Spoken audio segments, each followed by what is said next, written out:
Greetings, comic lovers, and welcome back to Casually Comics, the channel where we chat all things comics, from reviews of comics new and old to history to anecdotes, really wherever our whims take us. Marvel what ifs, they've been on my mind of late. It's partially because of the time of this recording, Disney Plus / Marvel / Disney Marvel is ramping up their advertisement for the whole new series that they're doing, the animated series based on the MCU. They're going to expand that into a what if style series. That was very convolutedly phrased. I wrote it down better in the script, but then I just started talking. What ifs tell stories of alternate realities in the Marvel universe through the lens of pivotal character moments in the Marvel universe or big universe events. That's in general. Sometimes they feel a bit random. You could go into more niche tangents or have some humorous issues. The modern, at the time of this recording, what ifs take a more broad approach. Sometimes. Again, it really varies. I would say what if Illyana became the Sorceress Supreme is a bit more narrow than what if Spider-Man was the Punisher, so you still have a range. The adaptation is of course playing to the MCU audience, which especially after years of cultivating and curating its audience and universe is not necessarily focused on the comic book fan. Not that there can't be and isn't overlap, but the MCU is now at a point where it just has its own fans entirely of it and not of the source material. But there is a whole history of what ifs out there, and some people are curious as to where they should start. It can be difficult, especially as some are more tied to comic book lore, so some can feel a bit impenetrable or just confusing. It's a lot of a lot. Whenever there's an adaptation, there tends to be some bleed back, though not as much as some would want or expect. But it does happen, and I have seen an increase of people wondering about what ifs, the comic version. So I posted a question on my community tab asking people for what was their favorite, and I got a wide range of responses, and also some people just saying I have read not many or none. Suggestions, please. So I went through and picked a few of the ones I saw the most recommended or that were upvoted. This was at the time when I grabbed the comments, and look, things could have changed. I don't know, maybe a bunch of people went in and were like when the Silver Surfer had the Infinity Gauntlet. That's the only story that matters. I'm going to suggest a few because I don't want to overwhelm people, because there's that psychological effect. I forget the name of it at the moment. I'll probably insert it here if I remember / find it. It's where if you provide people with too many options, they're more likely to choose none. The sample size I pick, I think, ranges a bit, so hopefully there's something that you will enjoy or sounds interesting. Or at least maybe it'll just encourage you to dip your toe into the what if realm. Now these are not in any particular order except for the last one. Just issues that maybe you want to check out. But before we get started, I'm Sasha, and if you're enjoying this content, you know what to do. Hit that like button, hit the subscribe button. If you're interested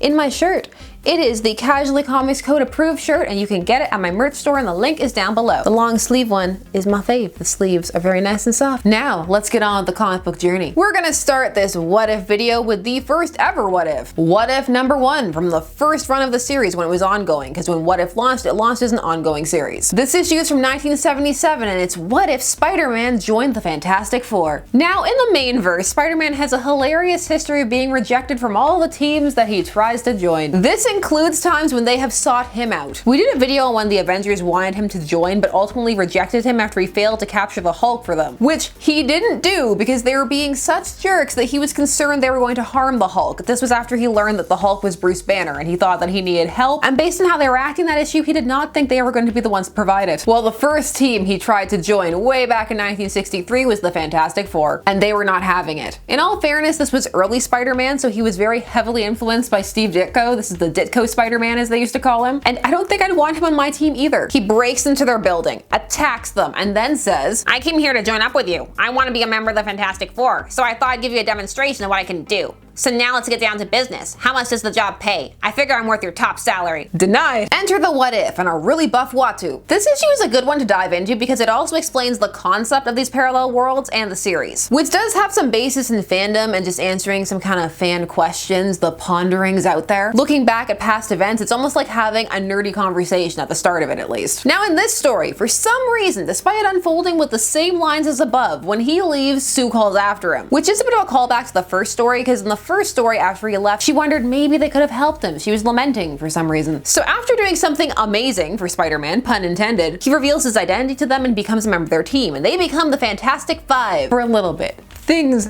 go very interestingly in this. I thought he might be scarred, like Doom. There are many kinds of scars, Sue. Thanks, Reed. Let's go back to talking about how you said that nobody got paid and all the money went to scientific research and funding the team. Is that your research? Pay your team, Reed. Also, this issue leans into something that the 2018 run of the Fantastic Four tried to pretend didn't exist. It put a whole narration bubble, I'm not over it, saying that it wasn't something that happened, that this was just the stuff of fan fiction. And that is the idea that Sue and Namor are interested in each other. It goes both ways. I'm so salty about this one box from this one 2018 story. This has been played within and out of canon for years, and it's in this What If because the vibes were so strong. Sue, this is a Submariner. Meet me. For Sue has long puzzled the fact that though she professes to love Reed Richards, she is strangely fascinated by the sea-dwelling Prince Namor. Don't try to trick me, Marvel. I was there. I'm invested. You can pry this from my cold I don't know why I care so much. This story is as much a Fantastic Four story as a Spider-Man one, perhaps more so an FF one, and it goes places. Namor and Sue places. It really showcases how with this concept you can take an idea and just completely flip the universe on its head, that things really could have been completely different. It's an early story, so some of the tropes that will come to be staples have yet to be established, such as steering things more towards the status quo of the Marvel mainverse. Perhaps they start to do that because some could enjoy these alternates more. This is a solid one. It's action-packed, and it really goes for it. It's interesting, and it expands upon the question, and you buy the universe that creates. Next suggestion. What if Wolverine killed the Hulk? This is again from the first run, issue 31 from 1981. The Hulk-Wolverine battle is iconic at this point. Wolverine was introduced in the pages of the Hulk, Incredible Hulk 180 in 1974. And while the character may feel ubiquitous at the time of this recording, or well a few years prior, Wolverine's popularity took some time to develop. Issue 181 marks Wolverine's fight with the Hulk. He appears in one panel at the end of 180, and then they fight. He's here, the world's first and greatest Canadian superhero. Now they fight for most of this issue, and there is actually more going on in this story and other people there, but over time as both characters have gained steam, this battle just came to be more in the fore of people's minds. And it's happened again and again since. There is even an animated movie from 2009 that focused entirely upon it, Hulk vs. Wolverine, and at the end of it in the credits there are just some great panels of that instance. There's one that stuck with me. Now neither of them win this original fight. There's gas unleashed, then they both pass out. Only here, it's very quickly Wolverine just kills the Hulk. By page 2 he's dead. The rest of the story is how does this impact Logan's life and the lives of the X-Men. After going out to celebrate, Logan ends up killing someone in a bar fight, a civilian, which doesn't go down well with the government, and so he ends up on the run. And he ends up being scooped up by Magneto, who wants to use him because he's impressed by the fact that, well, he took down the Hulk. So he's gonna use him to infiltrate his greatest enemies, the X-Men. This one is interesting as it's an X-Men story, and the Hulk-Wolverine fight is minimal. So some may feel cheated if you went in wanting to see more fighting action, at least between Wolverine and the Hulk. You will see fighting. This one gets points for having things play out towards reaffirming the status quo, but in a way that makes sense. The reaffirmation is that Wolverine shouldn't have killed the Hulk. We're pro-Hulk in this story. The Marvel Universe is pro-Hulk until it isn't. Shoot him into space. You buy the twists and turns in this story, even though it does get a bit melodramatic towards the end. Speaking of melodrama, it's time for Doom. When it comes to Doom, there are certain things that take center stage, namely the accident that causes him to trend down that path. The one where he makes the mistake because he didn't listen to Reed. This is the accident that sees him scarring his face. The degree of initial scarring is variable. We've done a vid on that way back. But either way, this is what sets him on the path of I've gotta fix this / I hate you, Reed Richards. There were two that popped up in this vein. We had one of the modern what ifs. What if Iron Man demon in an armor? Or what if Tony Stark had become Dr. Doom? This is a body swap tale, and it starts off with the idea that what if Doom's roommate hadn't been Reed, but Tony Stark? Now Tony also notices the flaw in Doom's equation, but despite rubbing each other the wrong way, the two get along slightly better, so Doom realizes he's right and changes it, and the two seemingly become friends. So Victor gets Tony in on his experiments, and they get to the point where they're gonna test out whatever he's working on, only haha psych, it was a trick. He was jealous of Tony and how he's squandering his resources just partying and being a womanizer, and so he's gonna swap bodies with him. He's gonna take his advantages and use them to their fullest potential. Now this experiment works, and the tale becomes something else. It becomes a story about how the type of person you are can take precedence over your circumstances, as both find that their new circumstances aren't exactly what they expected. This one is from 2010 and is a good bridge in that it can be enjoyed by both casual fans and ones more involved with lore. The first two mentioned could involve a bit more legwork to get into, or it may encourage you to want to get more in. It depends. Everybody has different reactions to these things. On to our other Doom. This one's a classic one. There is much love in the comments for the classic. The second run didn't get quite as much love. There was still some though, again. Huge range. This one is issue 22 from 1980. What if Doom became a hero? Also, this cover tells you what would happen on it, which is odd. He would struggle with Mephisto. The spoilers, 1980. The teaser page makes that random tiger he had so much more epic than it was in the original issue 5, which was the first appearance of Doom, which we've also done a video on way back, so long ago. This story gives you a full recap on Doom, which is helpful, and then takes us back once more to the moment of the failed formula. Only this time he listens to Reed, and Reed even volunteers to be his assistant. And his experiment works. He reaches into into the beyond and now feels like, yes, maybe there is a chance he could save his mom who is trapped thanks to Mephisto. It's also the knowledge that he learns there that he is the rightful heir to the throne of Latveria that sets him on the path towards becoming Doom. A different sort of Doom, but Doom nonetheless. I mean, I know his name is Doom, but when I say Doom, I mean like Doom, the presence, the myth, the man, the legend, the mask. His first costume without the mask has strong Loki feels. Their color schemes are vibing. The villains are vibing, Your Honor. Ace Attorney fandom, anyone? Mephisto was ridiculous in this story, by the way. Remove your caressing touch, demonic wenches. Mephisto is no disposition for idle pleasure. No chill.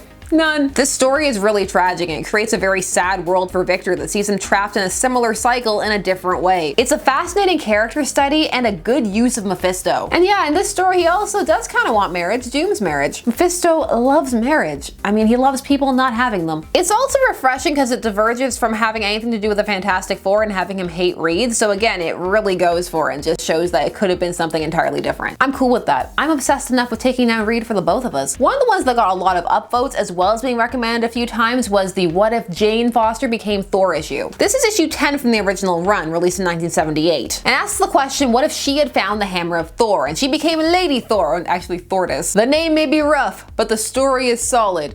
And the romance is awkward. This one plays a lot with gender tropes at the time in a positive, fun way, and also still has Thor, or Donald Blake, find his way to being a hero without having the cane and transforming into Thor. It's a retelling of Thor's first appearance, but also of the first meeting and battle with Loki, which plays out much differently with Jane as Thordis, and she's also far less thirsty this time. When she first met him, she wanted some of that. Loki, a lovely name, and he seems so dashing and romantic. I've done a lot of videos about these things on this channel in this video.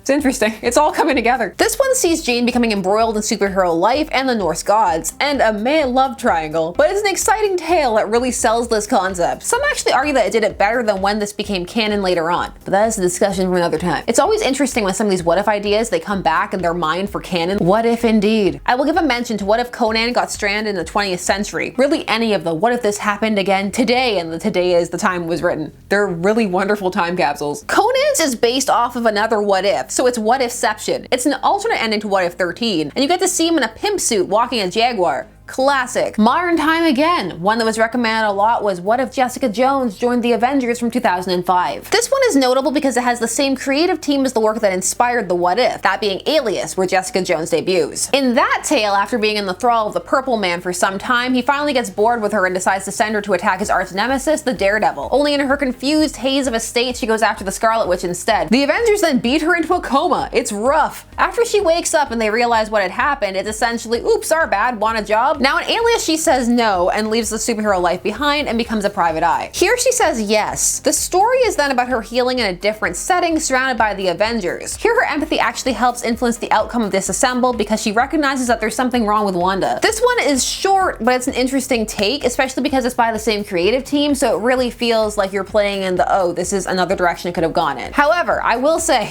Jessica Jones and Luke Cage for life. I'm not gonna keep you here all day, so I wanna hop to the number one, the one that was recommended the most upvote, and the one that just came up, and I think some of you will guess what it is. It's from the second volume, and it's issue 105 from 1998. When I say second volume, I mean the second ongoing run of this series. This is the issue that introduces Mayday Parker, the daughter of Peter Parker and Mary Jane Watson, or Mary Jane Parker, and the MC2, a whole line based on the next generation of Marvel heroes, plus an ongoing Spider-Girl series, which while not always a sales juggernaut, was a fan favorite. And all of this off of the success of this What If. That series that it launched Spider-Girl into lasted for 100 issues. We did a video on that What If, and it really establishes its own universe, and for those who are craving that moving forward for characters like Peter, it gives you that. Plus, oh my word, the 90s fashion. Plaid new one, and also crop tops. You can't get rid of crop tops. Can't stop the crop. Good, because I have about 8 of them now. This story sees Mayday developing her powers and learning that her father was Spider-Man, a secret he's guarded from her after a particularly gruesome encounter left him badly injured. She has to decide how to handle that and what to do with this information. This is after an enemy from Peter's past returns and threatens their family. It's a fun story, and I can see how it launched its own universe. It really left you wanting more. Though of all the characters it introduced, Mayday Parker seems to have fared the best. So those are just some of the what ifs that viewers recommended. There are of course more out there, and if you want me to do a full breakdown on any of these, let me know, because you know I'll do it. I'm endlessly fascinated by these what are essentially sanctioned fan fiction pieces. Some of them even respond directly to fan questions or are made by fans who were reading when they were younger and have entered the industry, and these are things that they have pondered. They're in a position to play these things out, but under the supervision of editorial and, you know, with mandates. Lots of them even play with tropes that are popular in that segment of fandom. The body swap, the child, the secret sibling, powers to his side character, just alternate universes in general, really. That's a huge trope that people love to play in. High school AU, anyone? Coffee shop? Of course there's more amateurs there, but the line between that side of fandom and official works can get pretty thin, which is part of why there can be such a harsh pushback at times. You gotta keep that legitimacy. Then some people genuinely don't understand it or take the time to, especially when it comes to shipping, which is as old as modern fandom itself. Modern being when it takes on that recognizable format that many see today with the cons and the fics. You see that start to rise in the 60s, it consolidates in the 90s, and then moves forward. And you see it really ramp up with the digital age. Microblogging, that really changed a lot of things. However, it's actually far older than that. We can take it to the Bronte sisters, then we can take it even further. We can take it